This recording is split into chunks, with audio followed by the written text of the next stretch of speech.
ವಿರೋಧದ ನಡುವೆಯೂ ರಾಜ್ಯ ಸರ್ಕಾರ ಒಡೆತನದ ಮೈಸೂರು ಸ್ಯಾಂಡಲ್ ಸೋಪ್ಗೆ ಇಂದಿನಿಂದ ಪ್ರಚಾರ ರಾಯಭಾರಿಯಾಗಿ ಟಾಲಿವುಡ್ ನಟಿ ತಮನ್ನಾ ಭಾಟಿಯಾ ಅವರನ್ನು ರಾಜ್ಯ ಸರ್ಕಾರ ಅಧಿಕೃತವಾಗಿ ನೇಮಕ ಮಾಡಿದೆ.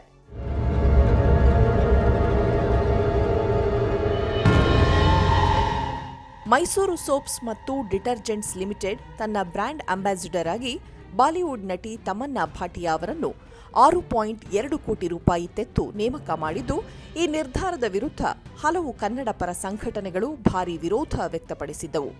ಆದಾಗ್ಯೂ ಕೆಎಸ್ಡಿಎಲ್ ತಯಾರಿಸುವ ಉತ್ಪನ್ನಗಳ ಮಾರುಕಟ್ಟೆ ಬಲವರ್ಧನೆಯ ಅಂಗವಾಗಿ ಖ್ಯಾತ ಹಿಂದಿ ನಟಿ ತಮನ್ನಾ ಭಾಟಿಯಾ ಅವರನ್ನು ಇಂದಿನಿಂದ 2 ವರ್ಷಗಳ ಅವಧಿಗೆ ಪ್ರಚಾರ ರಾಯಭಾರಿಯನ್ನಾಗಿ ನೇಮಿಸಿಕೊಳ್ಳಲಾಗಿದೆ ಎಂದು ಬೃಹತ್ ಮತ್ತು ಮಧ್ಯಮ ಕೈಗಾರಿಕಾ ಸಚಿವ ಎಂಬಿ ಪಾಟೀಲ್ ತಿಳಿಸಿದ್ದಾರೆ.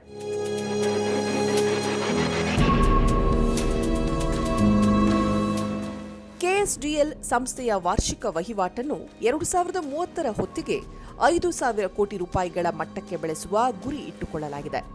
ಇದಕ್ಕೆ ಪೂರಕವಾಗಿ ಯುವಜನಾಂಗವನ್ನು ತಲುಪಲು ವ್ಯಾಪಕ ಪ್ರಸಾರ ಆಂದೋಲನವನ್ನು ನಡೆಸಲಾಗುತ್ತಿದೆ.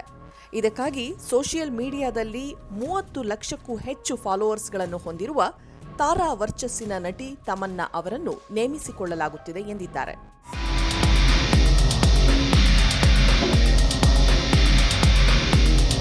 ಕೆಎಸ್ಡಿಎಲ್ ಸಂಸ್ಥೆಗೆ ಶತಮಾನಕ್ಕೂ ಮೀರಿದ ಭವ್ಯ ಪರಂಪರೆ ಇದೆ. ಇದು ಮೈಸೂರು ಸಂಸ್ಥಾನದ ಮಹಾರಾಜರಾಗಿದ್ದ ನಾಲ್ವಡಿ ಕೃಷ್ಣರಾಜ ಒಡೆಯರ್, ದಿವಾನರಾಗಿದ್ದ ಸರ್ ಎಂ ವಿಶ್ವೇಶ್ವರಯ್ಯ ಮತ್ತು ಕೈಗಾರಿಕಾ ರಸಾಯನಶಾಸ್ತ್ರಜ್ಞ ಎಸ್ಜಿ ಶಾಸ್ತ್ರಿ ಅವರ ದೂರದೃಷ್ಟಿಯಿಂದ ಅಸ್ತಿತ್ವಕ್ಕೆ ಬಂದ ಉದ್ಯಮವಾಗಿದೆ. ಒಳ್ಳೆಯ ವಹಿವಾಟು ಮತ್ತು ಲಾಭವನ್ನು ಕಾಣುತ್ತಿರುವ ಸಂಸ್ಥೆಯು ಹೋದ ತಿಂಗಳು ಸಾಬೂನು, ಮಾರ್ಜಕ ಮತ್ತು ಸೌಂದರ್ಯವರ್ಧಕ ಈ 3 ವಿಭಾಗಗಳಲ್ಲೂ ಸಾರ್ವಕಾಲಿಕ ಉತ್ಪಾದನೆ ಮಾಡಿದೆ ಎಂದು ಅವರು ಹೇಳಿದ್ದಾರೆ.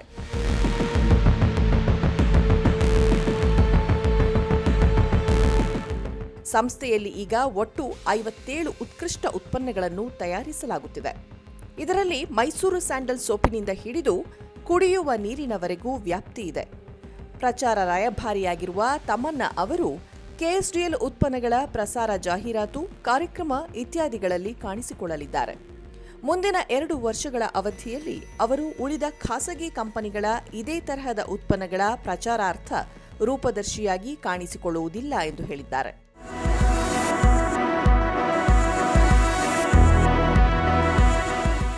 ಕೆಎಸ್ಡಿಎಲ್ ಸಂಸ್ಥೆಯ ಅಧ್ಯಕ್ಷರೂ ಆದ ಶಾಸಕ ಸಿಎಸ್ ಅಪ್ಪಾಜಿ ನಾಡಗೌಡ ಮಾತನಾಡಿ, ಯಾವುದೇ ಹೊಸ ಸಾಧನ ಸಲಕರಣೆಗಳನ್ನು ಖರೀದಿಸದೆ ಹಳೆಯ ಯಂತ್ರೋಪಕರಣಗಳನ್ನು ಬಳಸಿಕೊಂಡೇ ಸಂಸ್ಥೆಯಲ್ಲಿ ಉತ್ಪಾದನಾ ಕೆಲಸ ನಡೆಯುತ್ತಿದೆ ಎಂದು ತಿಳಿಸಿದ್ದಾರೆ.